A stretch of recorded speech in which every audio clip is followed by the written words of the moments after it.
609-nya. Saya Ayu Sapitri dengan NIM 210306054. Dengan saya Sapitri Deriviera NIM 210306039. Kami dari program studi peternakan Fakultas Pertanian Universitas Sumatera Utara.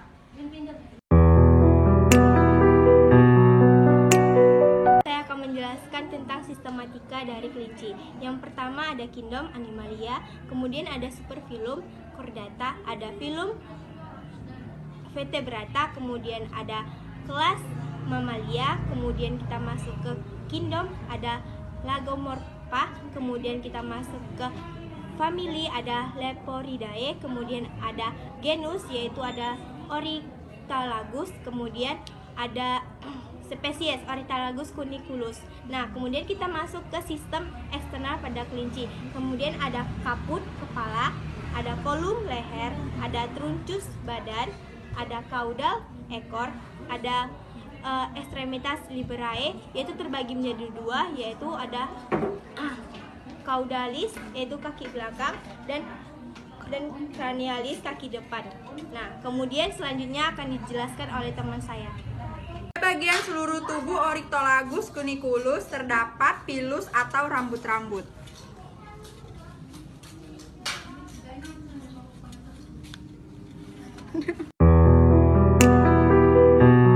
Selanjutnya pada bagian kaput atau kepala terdiri dari 5 oris atau mulut, dibatasi oleh labium superior bibir bagian atas dan labium inferior bibir bagian bawah.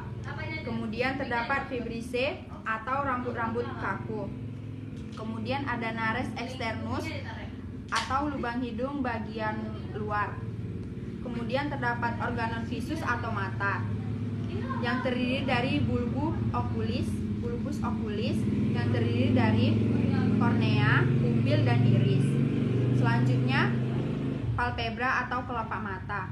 Pada palpebra atau kelopak mata terbagi menjadi dua, yaitu palpebra superior dan palpebra inferior.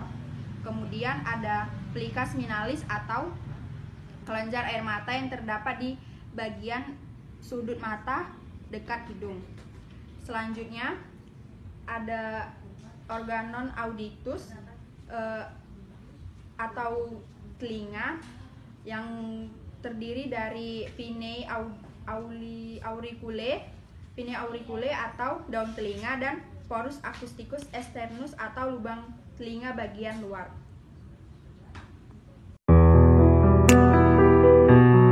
Selanjutnya toraks atau dada. Selanjutnya kelenjar mamae atau kelenjar susu. Selanjutnya umbiculus atau pusat. Dan yang terakhir yaitu anus.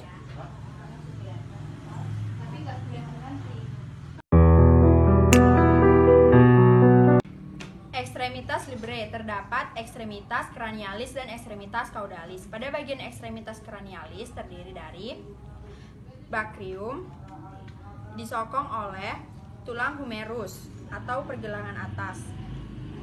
Antebrachium disokong oleh radius dan ulna. Selanjutnya ada manus yang terdiri dari carpus yang disokong oleh carpal atau pergelangan tangan. Selanjutnya ada metacarpus yang disokong oleh metacarpal atau telapak tangan.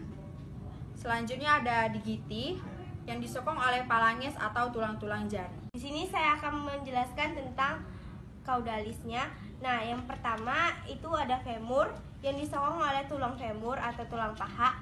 Kemudian terdapat crus yang terdiri dari yang disokong oleh tibia atau tulang kering dan fibula atau tulang belakang. Nah, kemudian pes terdiri dari tarsus yang disokong oleh tarsalia atau tulang pergelangan kaki dan metatarsus yang disokong oleh metatarsalia atau telapak kaki. Terus terdapat 3 digiti yang disokong oleh phalanges atau jari-jari. Kemudian ada valvula yang mirip dengan teraca atau ungula.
Selanjutnya saya akan menjelaskan pada bagian sektio atau organ dalam pada Hortitulagus cuniculus. Yang pertama ada kor atau jantung yang berfungsi sebagai memompa darah ke seluruh tubuh.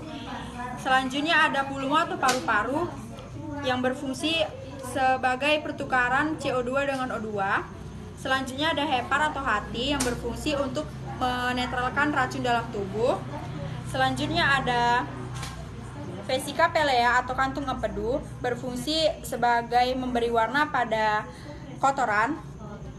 Selanjutnya ada ventriculus atau lambung berfungsi sebagai tempat pencernaan makanan secara mekanik. Selanjutnya ada ren atau ginjal berfungsi sebagai mengatur kadar air dalam darah. Di dalam rima oris atau mulut terdapat dentis atau gigi yang memiliki 3 macam. Yang pertama ada incisivus atau gigi seri yang di sini berjumlah 6 buah. Terus ada premolar atau gigi geraham depan dan molar atau gigi geraham belakang yang di sini tidak ada. Terus terdapat lingua atau lidah yang memiliki kelenjar saliva atau kelenjar air ludah.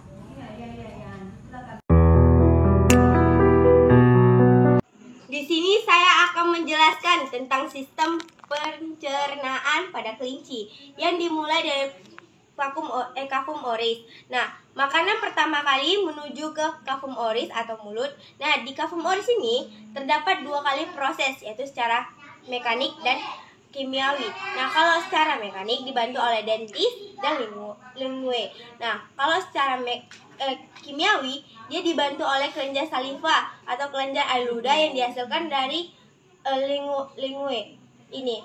Kemudian kelenjar saliva ini dia menghasilkan enzim amilase. Makanan akan bergerak menuju ke faring dengan gerakan peristaltik, kemudian menuju ke esophagus dan menuju ke ventriculus atau di ventriculus ini terjadi proses mekanik yang menghasilkan HCl atau asam amino, kemudian menuju ke intestinum tenue atau usus halus. Nah, intestinum tenue ini terbagi menjadi 3, yaitu duodenum, dan ileum. Kemudian makanan akan menuju ke kolon atau usus besar, kemudian ke cecum dan ke rectum, kemudian ke anus.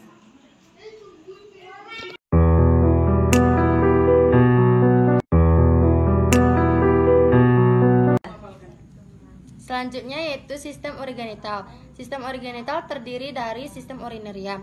Dalam sistem urinaria terdiri dari yaitu ren atau ginjal yang berfungsi untuk mengatur kadar air dalam darah. Selanjutnya yaitu ureter yang berfungsi untuk mengalirkan urin dari masing-masing ginjal untuk ditampung di kantong kemih. Selanjutnya yaitu vesika urinaria yaitu berfungsi untuk menyimpan urin. Jika sudah penuh, maka kelinci akan merasakan ingin buang air. Dan yang terakhir yaitu uretra.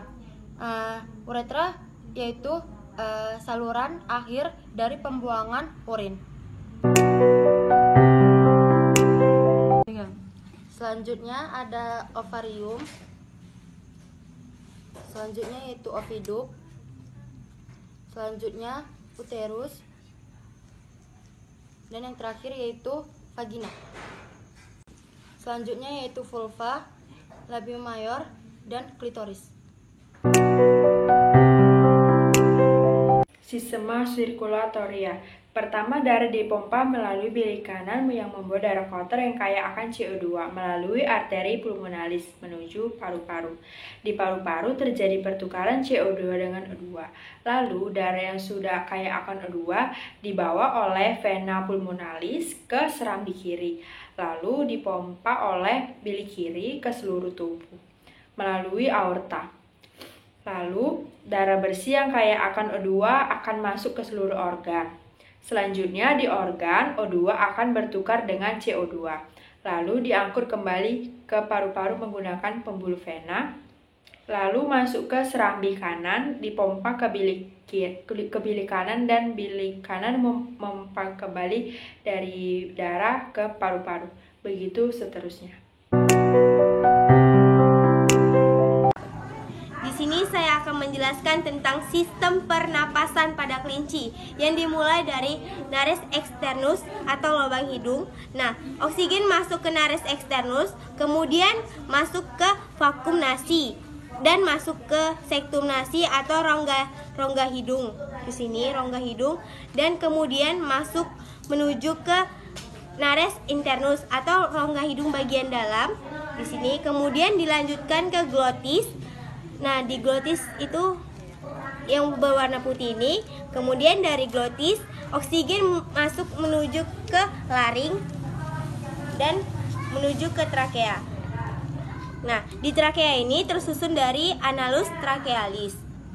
Kemudian oksigen menuju ke bifurcatio trachealis atau cabang dari trakea. Nah, di sini kemudian menuju ke bronkus, dan di bronkus ini terdapat dua macam, yaitu sinister dan dexter.